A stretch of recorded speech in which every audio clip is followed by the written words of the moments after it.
వైకుంఠ ఏకాదశి నేపథ్యంలో ఆలయాలకు భక్తులు క్యూ కట్టారు. ఇక జియాగూడ రంగనాథుల స్వామి ఆలయం నుంచి మరిన్ని వివరాలు మా ప్రతినిధి సుస్మిత లైవ్ ద్వారా అందిస్తారు. సుస్మిత,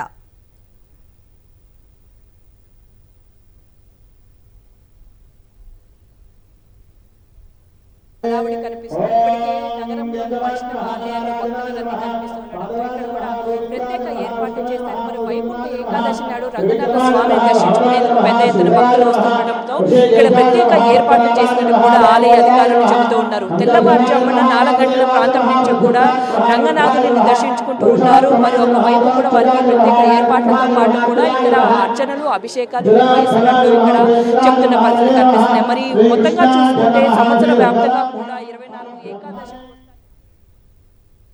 ప్రత్యేకంగా ఇక్కడ ఏర్పాట్లు చేసిన పరిస్థితి అయితే కనిపిస్తున్నాయి. మొత్తంగా ఇక్కడ భక్తుల హడావుడి కూడా తెల్లవారుజాము నుంచి ఎక్కువగా వస్తూ ఉండడంతో కూడా అందరూ కూడా ప్రత్యేక ఏర్పాట్లు చేశారు. మరి 24 ఏకాదశిలోనే వీరి వైకుంఠ ఏకాదశి ఎంతో ప్రత్యేకత కావడంతో కూడా మరి వైకుంఠ ద్వారం ఉత్తర ద్వారం ఇక్కడ వచ్చి కూడా మరి దేవుడిని దర్శించుకుంటే అంతా పుణ్యదాయకమని కూడా చాలా మంది భావిస్తూ ఉంటారు. మరి ఎంతో చరిత్ర ఉన్న ఈ రంగనాథ స్వామిని దర్శించుకునేందుకు ఇక్కడ భక్తులు చాలా మంది క్యూ లైన్లో ఉన్న పరిస్థితి. మరి క్యూ లైన్లు కూడా వారికి దాదాపు గంట సమయం పడుతుంది.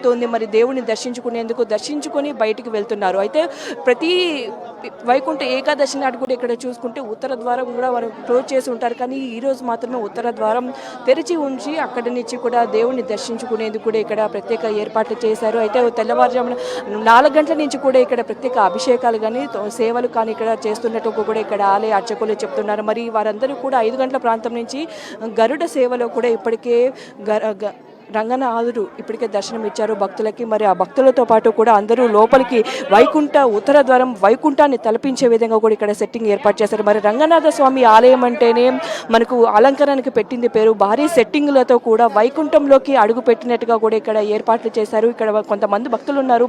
ఎక్కడి నుంచి వచ్చారు అడిగి తెలుసుకునే ప్రయత్నం చేయాలి. ఎక్కడి నుంచి వస్తున్నారు? ఇక్కడే జియాగూడ అండి. ఎలా అనిపిస్తుంది మరి వైకుంఠ ద్వారం ద్వారా దర్శించు? బాగుంటుందండి, దర్శనం చాలా బాగుంటుంది. ఎలా ఏర్పాట్లు ఎలా ఉన్నాయి? ఎంత టైం పడుతుంది? మాకైతే 3 hours అయిందండి. ఏర్పాట్లు బాగున్నాయి. మీరు ఎక్కడి నుంచి వస్తున్నారు? ఎంత టైం పడుతుంది? నేను లోకల్నే ఉంటాను, పక్కనే ఉంటాను.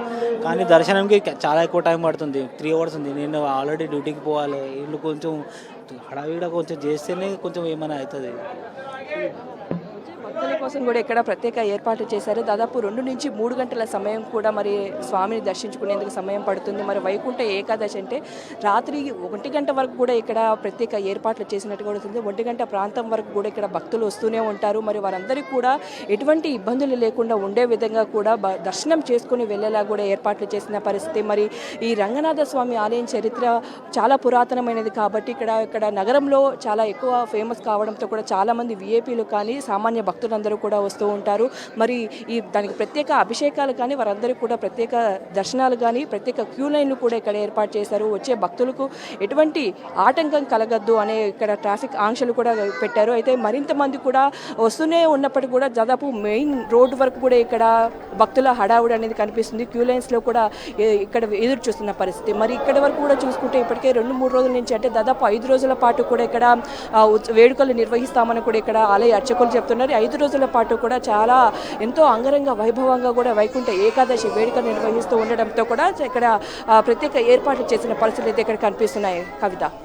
Right Sushmita, thank you.